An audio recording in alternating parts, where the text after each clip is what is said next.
I'm Lisa Kearney, and I'm the director of the Veterans Crisis Line. It is a 24/7 crisis service that involves telephone, chat, and text to help support veterans and service members as well as those who love them.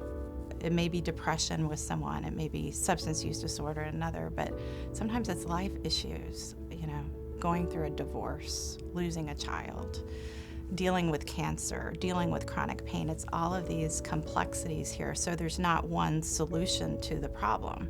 We have about 500 different responders, and when you call in, you'll get someone who is trained, one in military kind of cultural competence, if you will, and who are trained in kind of suicide prevention and crisis response to get the exact services that you need.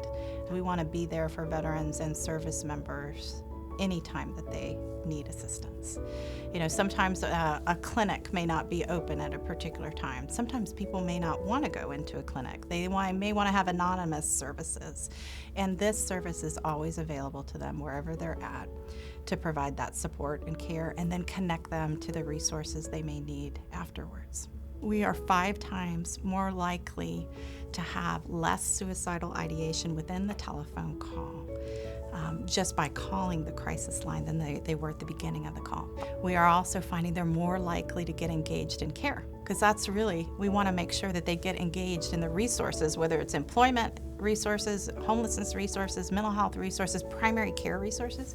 People who call the crisis line are significantly more likely to get engaged in treatment so they can go on their way to a better life.